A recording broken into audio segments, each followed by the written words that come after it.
సంకభద్ర Bagchi media సమావేశం నిర్వహించారు. పలువురు నిందితులను అరెస్టు చేసి వారి నుండి స్వాధీనం చేసుకున్న 37 లక్షల విలువైన బంగారు, వెండి ఆభరణాలు, మొబైల్ ఫోన్, ఇతర వస్తువులను బాధితులకు అప్పగించినట్లు సిపి వెల్లడించారు. పలు పోలీస్ స్టేషన్లో 99 కేసులను బాధితులు నమోదు చేసుకున్నారు.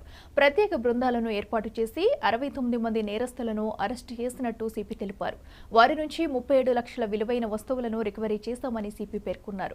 పగటిపూట ఇంట్లో చొరబాట్లు, ఆటోలో ప్రయాణికులను దోచుకోవడం, కారు దొంగతనం, చైన్ స్నాచింగ్లు, మోటార్ సైకిళ్ల చోరీ మొదలైన కేసులు ఉన్నట్లు పోలీస్ కమిషనర్ తెలిపారు.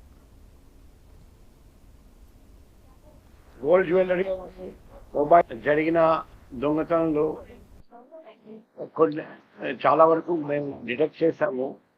ఆ స్టోలెన్ ప్రాపర్టీ రికవర్ చేసిన తర్వాత ఈరోజు బాధితులందరికీ అప్పచెప్పడం జరుగుతుంది.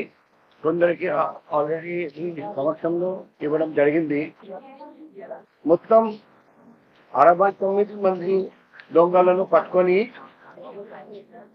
37,12,715 విలువైన వస్తువులు, అందులో gold jewellery, mobile phones,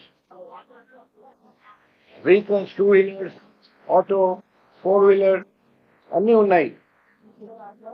so కొన్ని కేసెస్ ఇంకా పాతది, ఒక రబరీ కేస్, కొన్ని డే హౌస్ బ్రేకింగ్, కొన్ని నైట్ హౌస్ బ్రేకింగ్, ఇవన్నీ కూడా మా crime teams under the leadership of district crimes and joint city వాళ్ళ ఆధ్వర్యంలో, వాళ్ళ మార్గదర్శనంతో డిటెక్ట్ చేశారు.